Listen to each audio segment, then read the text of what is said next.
નિવેદન આપ્યું છે, જેનાથી વિવાદ સર્જાઈ ગયો છે। પ્રદ્યુમનસિંહ જાડેજાએ કહ્યું કે સરકારની કેબિનેટમાં એક પણ પ્યોર રાજપૂત નથી। હાલ સરકારમાં જે છે તે 67-33 વાળા મંત્રી છે।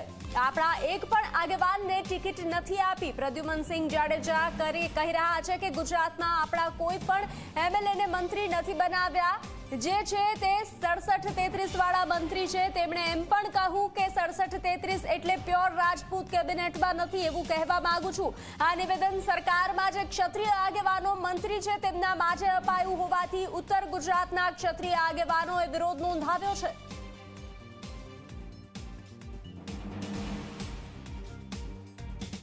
રિઝલ્ટની પરવા કરતા નહીં। આમે ક્યાં આપણે અહીંયા ગુજરાતમાં એક એમપી હતો આપણો ભાજપ કોંગ્રેસ, આમાં એક ચૂંટાયેલો કે ટિકિટ આપી હોય, એક ધારાસભ્યને મિનિસ્ટર નથી બનાવ્યા। 67-33 છે એવા મિનિસ્ટર છે। પ્યોર રાજપૂત કોઈ અત્યારે કેબિનેટમાં નથી, હું કહેવા માંગુ છું।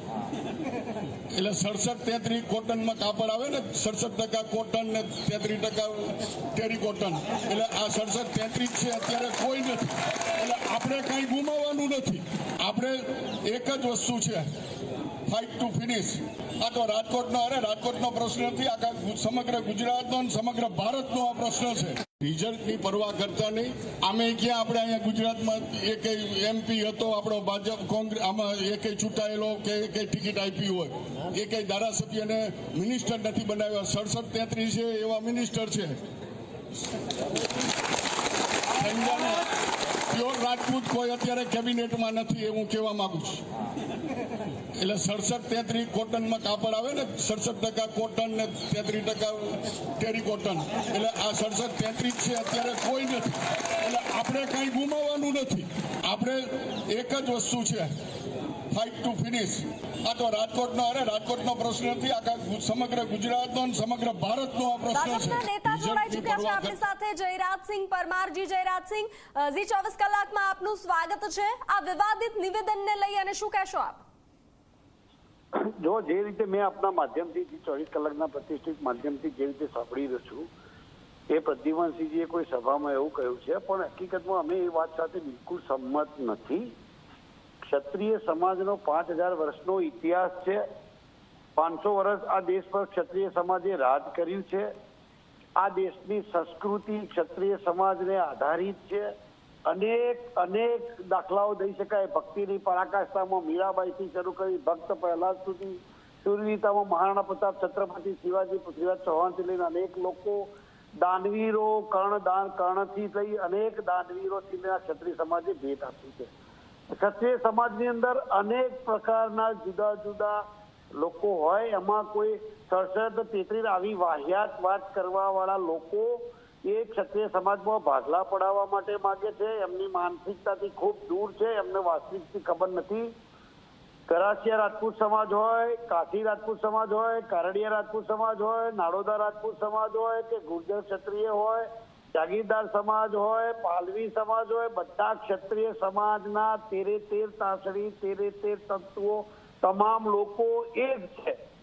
ક્ષત્રિય સમાજમાં દરેક સમાજોમાં આવું હોય છે।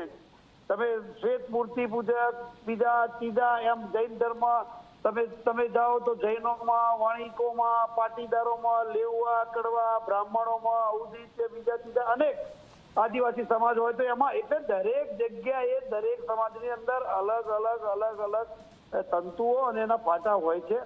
એના ફેબ્રિક પણ જુદા જુદા હોય છે અને બધા સરવાળે તો ક્ષત્રિય સમાજના બધા જ લોકો એક જ હોય છે। એટલે જો આવી વાહિયાત વાત કરવા વાળા લોકોની સાથે કોઈ છે નહીં, સમાજની અંદર ભાગલા પડાવવા માંગતા હોય। અને બીજું કહું અનેક વખત કેટલી વખત જીવને જે કહેવું એ કહી શકશે, કારણ કે આવા નબળી માનસિકતા ધરાવતા લોકોના કારણે જ આવા ભાગલા પડતા હોય છે।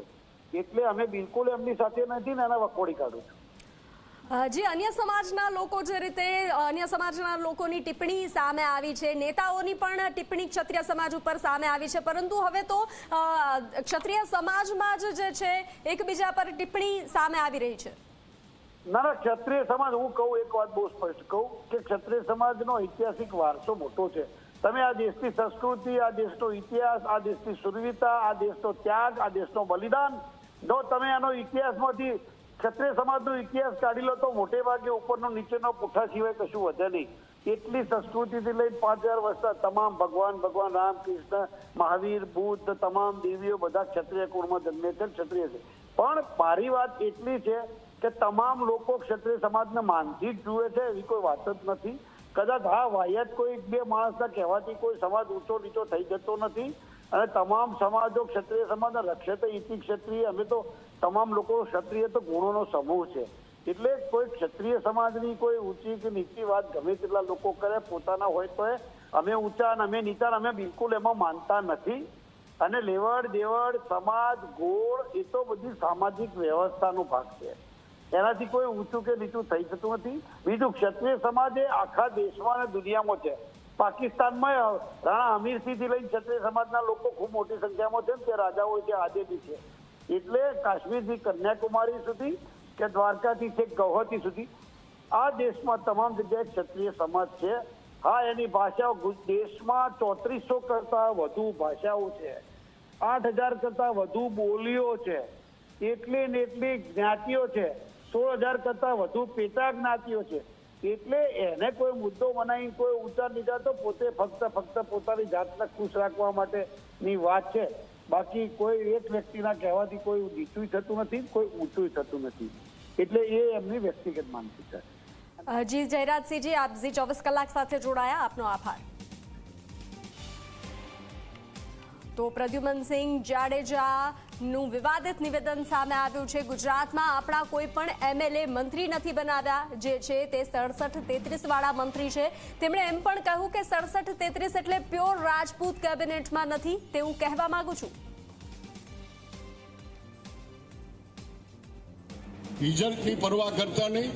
આમે ક્યાં આપણે અહીંયા ગુજરાતમાં એક MP હતો આપણો ભાજપ કોંગ્રેસ, આમાં એક ચૂંટાયેલો કે એક ટિકિટ આપી હોય, એક ધારાસભ્યને મિનિસ્ટર નથી બનાવ્યા. 67-33 છે એવા મિનિસ્ટર છે.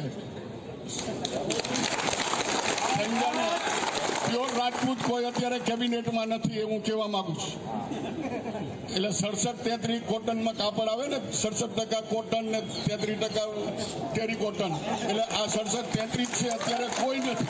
એટલે આપણે કઈ ગુમાવવાનું નથી. આપણે એક જ વસ્તુ છે, ફાઇટ ટુ ફિનિશ. આ તો રાજકોટનો પ્રશ્ન નથી, આખા સમગ્ર ગુજરાતનો અને સમગ્ર ભારતનો આ પ્રશ્ન છે. અને હવે સમાચાર ગુજરાતમાં જોઈશું દિવસભરના મહત્વના સમાચારો.